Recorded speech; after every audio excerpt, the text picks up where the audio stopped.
Hi everybody, I am Adam Cole with AHK Coaching. Thank you for watching my video. If you like what you see, go ahead and give it a thumbs up and also subscribe to my channel for more videos about money and mindfulness and relationships and how to really thrive around your finances and everywhere else in your life.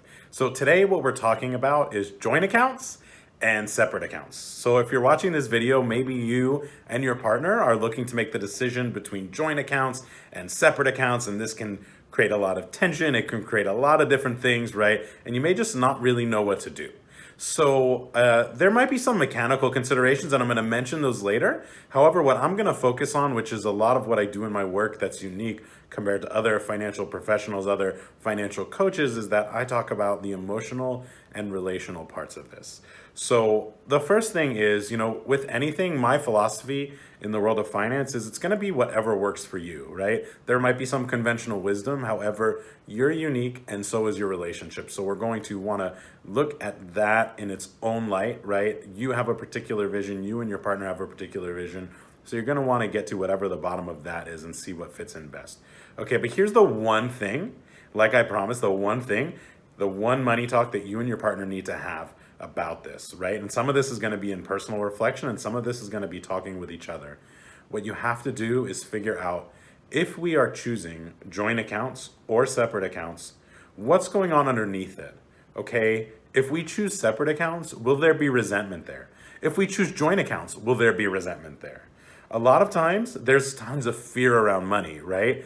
We all experience it. And so that fear may drive people to be like, you know what? I don't want to deal with it. I just want to have separate accounts, right?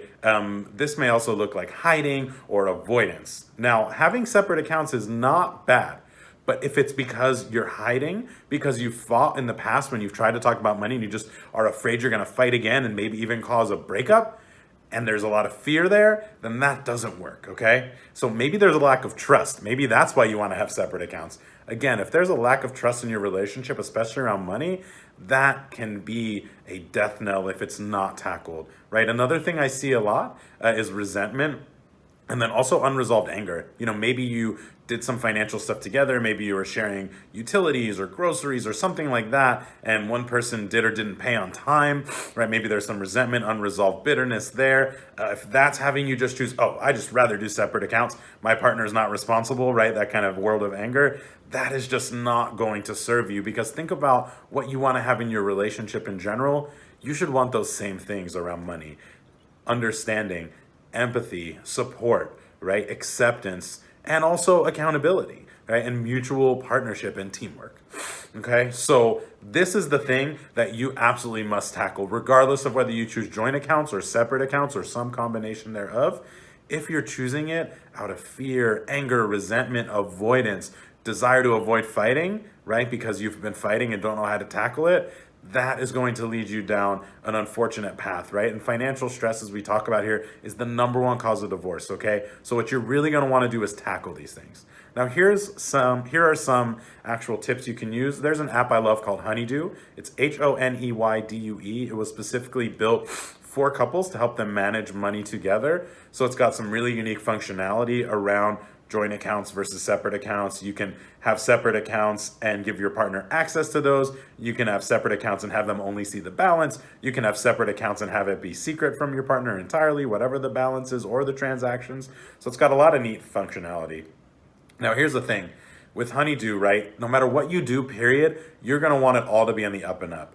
A lot of times, it's not. A lot of times people have secret accounts, they have secret debts, they have secret loans, they hide these from their partner. A term I've seen for this that I really like is financial infidelity. And here's why. It's extremely serious. This is a really deep breach of trust, okay? If this is going on in your relationship, then you need to repair it, okay? Ultimately, you and or your partner will need to come clean and have a process of moving through this.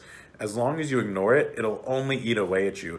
If you talk about it, you have a chance to rebuild the trust, okay? But financial infidelity is real, it's common, and it's dangerous. And what's essential here and in any relationship is healthy communication around joint accounts versus separate accounts, right? You must find a way to get on the same page with your partner. It doesn't mean you're going to agree about absolutely everything. Most people won't. But if you can really listen to each other, if you can communicate nonviolently and have healthy dialogue around money, and develop your own understanding of yourselves and each other, then you're going to have so much more freedom, power, and peace in your life and relationships. And if you want more information on how to achieve just that, subscribe to my channel and you'll get more tips and tools for talking about money in healthy ways. Thanks so much for joining me and have a great day.